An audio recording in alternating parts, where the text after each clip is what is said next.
In this podcast, I try to give you practical advice that is actionable and helps you make sense of your challenging and confusing situation of being dad after divorce. And so, in this episode, I'm going to talk about a simple thing that if you're already doing it, it may seem like a no brainer and a silly thing to mention, but it's important to mention because the complexity of the situation of divorce is it's disorienting. And sometimes it's hard to make sense of even the simple things. So that's what we're going to talk about today.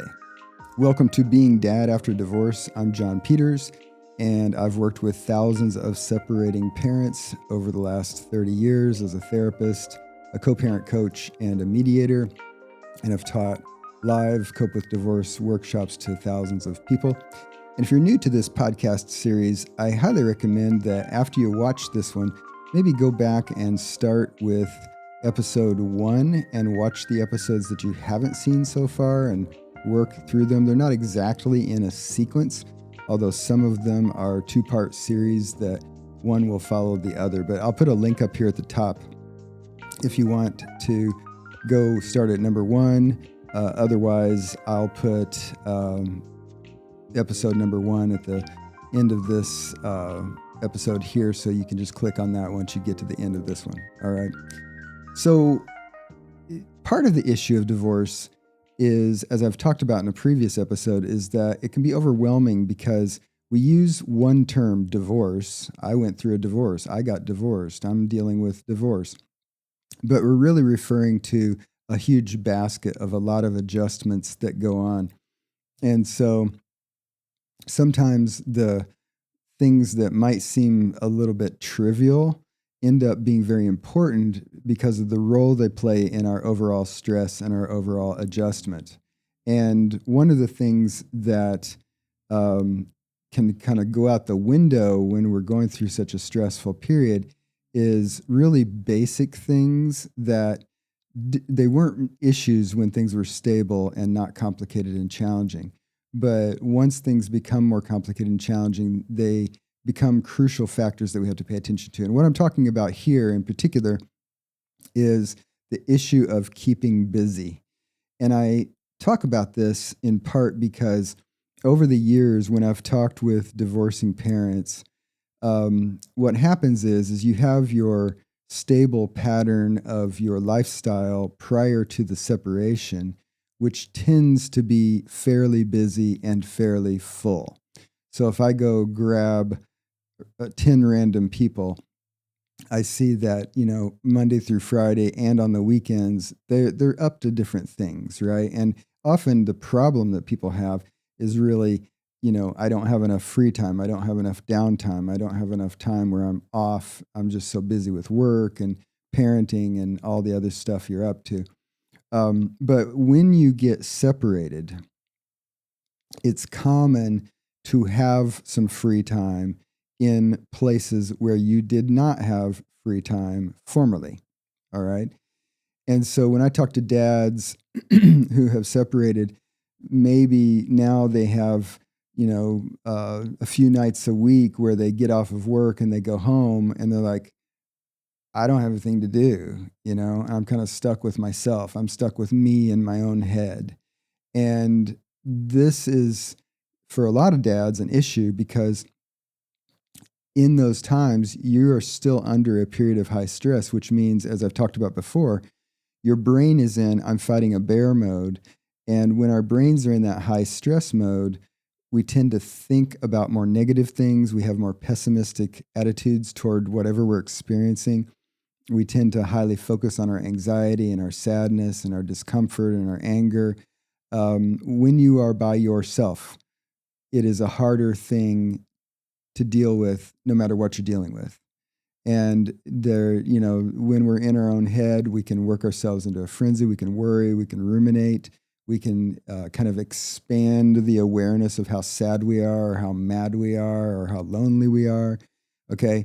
And so my advice is think about how you can keep busy, and not just be busy, but be busy with things that are constructive for you. So not things that are costly or risky. So not all busyness is created equal. Sometimes in an effort to not have that alone time and that loneliness, people will do things like get hyper partying or go to the bars or connect with people who aren't so constructive in terms of their influence and their effect in their life, or do activities that are costly or risky, let's say gambling, drinking. Um, what you need to do is figure out how to be busy so that you kind of limit those times where you can get in your own head and work yourself into a more morose state than you already are. Okay. Constructive ways to be busy would be going to the gym, would be connecting with friends, as long as you're connecting with people who are actually positive influences on your life, taking up a new hobby, or volunteering somewhere. If you're religious and let's say you're connected to a congregation, getting more involved with that congregation. Because, if you're Christian, and churches always have all sorts of opportunities for involvement. Picking up a few extra hours at work works for some people. But basically, busyness is an opportunity for you to be focused on something that is not your divorce. Because as I've explained in a previous episode, your brain is in everything has to do with divorce right now. Even the things that don't arguably have to do with divorce, your brain will say everything has to do with the divorce because my divorce misery is unending. Like I don't have this easy off button for it. I don't have times where it's just naturally out of my mind. I'm feeling miserable about the divorce all day. Therefore, I come home to my apartment and my children aren't there, or my wife isn't there, and I'm having to make a sandwich for myself for dinner and eat it by myself. And this all sucks because I didn't choose this. She's an F and B. Why is this happening? I miss my kids. So, being at home in your apartment isn't necessarily actually about the divorce. It's just there you are. Okay. But your brain is full of divorce stress. Therefore, any stimulus that comes in is an opportunity for your brain to say, this all sucks because I'm a victim, or my ex is evil, stupid, and crazy, and let me focus on it in that way, right? Busyness, something where you engage your mental focus enough to unhook from the divorce stress, is important, partly because you just don't want unending divorce stress all day, every day, right? And some of the stressors you can't just magically wave a wand and make them go away. But mentally, you can unhook from them for periods of time when you're busy with something that's constructive in your life, right?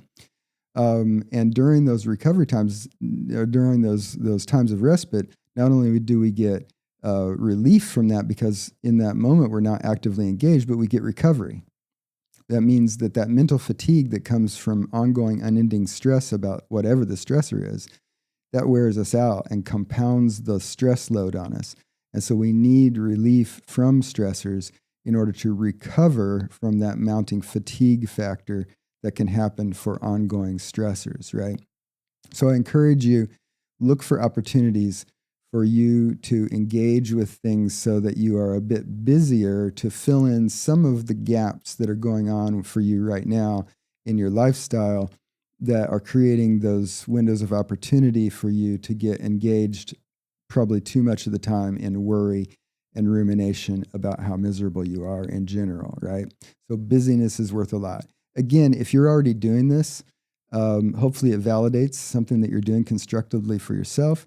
It may seem a little silly to talk about it if you're already doing it, but the reason I mention it is that a lot of dads that I talk to are experiencing this type of phenomenon of lots of free time and feeling extra morose because of that, right? It is a thing. So if it's happening to you, you're not unusual. You're not crazy.